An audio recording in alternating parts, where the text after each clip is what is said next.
iniciales y su comentario inicial alrededor de qué es lo que podrían o estarían haciendo ustedes si fueran presidentes de la República.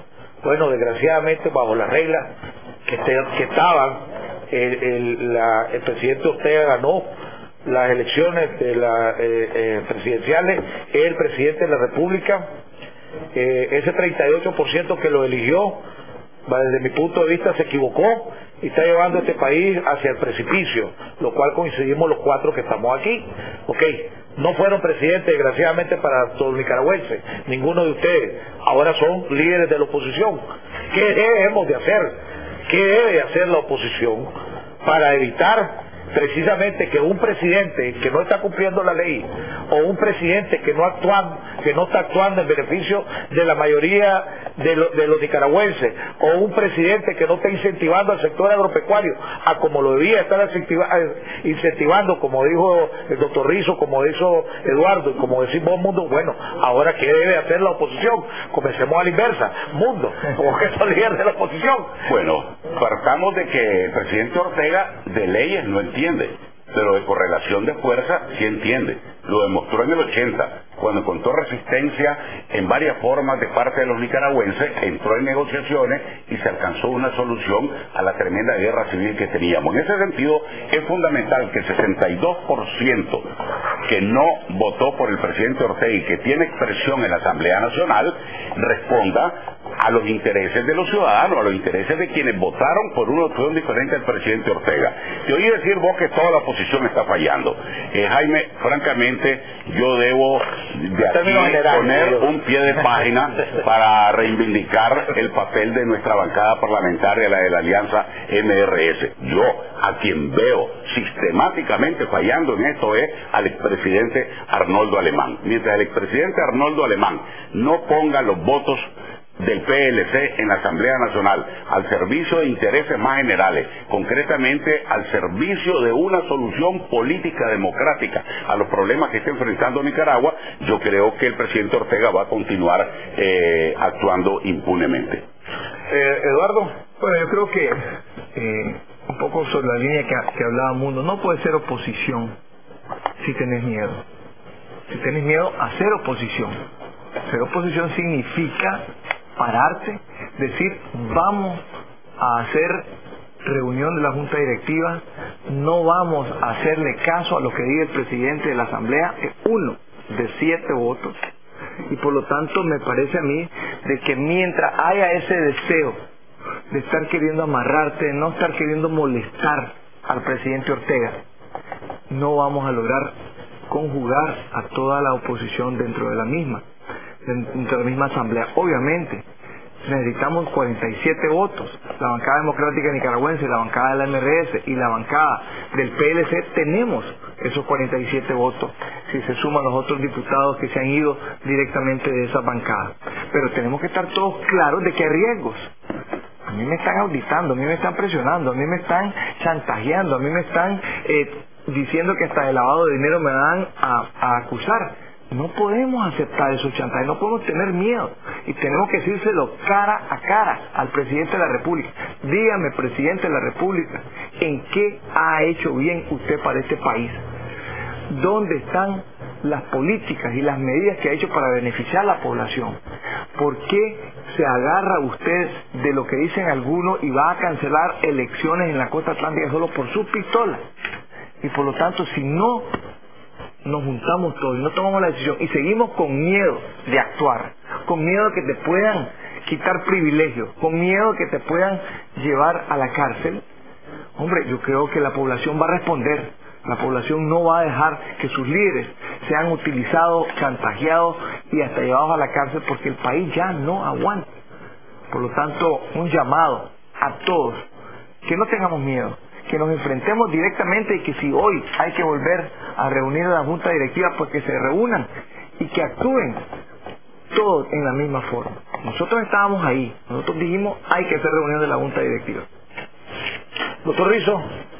Hay una palabra en Nicaragua y en la jerga política que pareciera inalcanzable, tan inalcanzable como la canasta básica, es el consenso.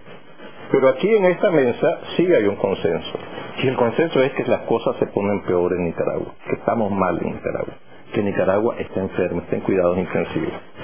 Y desde la tarima, como decía el doctor Serrano Caldera, yo creo que debiera cambiar la consigna el presidente Ortega, esa consigna que nos ha inundado con unos costos increíbles, todos esos rótulos que ha puesto en las carreteras, en las ciudades, acompañado también de la figura de don Alexis Argüello, ahora pues campeón del 2008.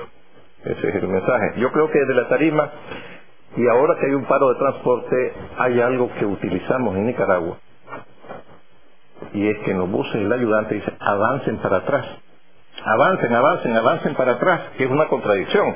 Entonces yo creo que esa podría ser la consigna de este gobierno: avanzamos para atrás, porque Nicaragua está precisamente involucionando. Estamos en todo tipo de niveles, estamos verdaderamente en situaciones que tuvimos hace ya muchos años.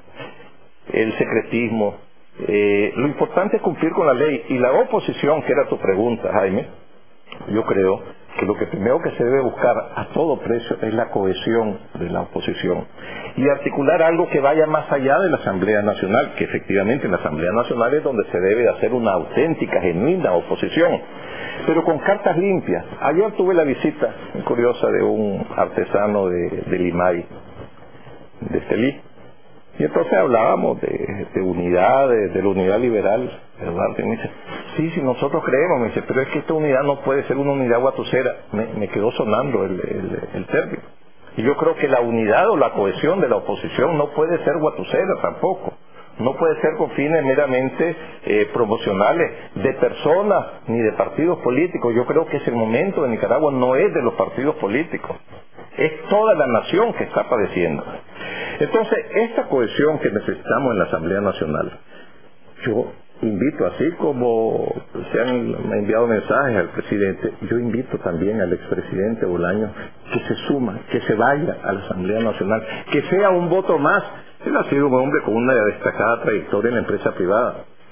Que vaya a la Asamblea Nacional como corresponde, porque discrepo cuando dicen que es potestad, y creo que es una posición del MRS, que es potestad, don Enrique. Yo estimo que la Constitución es imperativa cuando dice: formará parte de la Asamblea Nacional los expresidentes de la República. Que vaya él a sumar su voto, a sumar su experiencia, porque todo voto, así como en las elecciones que nosotros perdimos los tres, nos dimos cuenta que todo rasguño duele en una elección, y que todo rasguño cuenta, y que todo voto cuenta.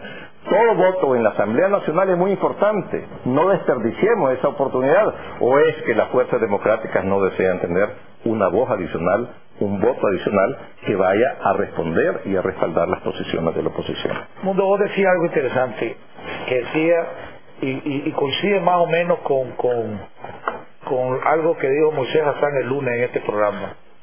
Y decía: bueno, el presidente Ortega es bueno, pero es inteligente, pero inteligente para hacer la maldad nada más, me decía. Para hacer el bien no sabe hacer el bien. Vos decías que el presidente Ortega lo único que entiende es de fuerza, ¿verdad? En esta, y es lo que nos lleva ahorita. Aquí hay un paro nacional. Ayer, hace 2 semanas, tuve el presidente de la Comisión Económica, Francisco Aguirre de Casa, que escribió un artículo en la prensa que decía: vamos mal, y hacía un llamado a que había que haber una plática, que había que haber reflexión, que había que analizar, que había que tomar decisiones alrededor de buscar la manera de cómo resolver muchos problemas que está teniendo el país. Pasaron las 2 semanas y no se hizo nada. Vemos que las cosas se están poniendo peor, cada día están peor. Entonces decía, y ayer que tuve al presidente del COSEP, José Adán Aguirre, yo le preguntaba a José Adán: ¿aguanta este país 3 años y medio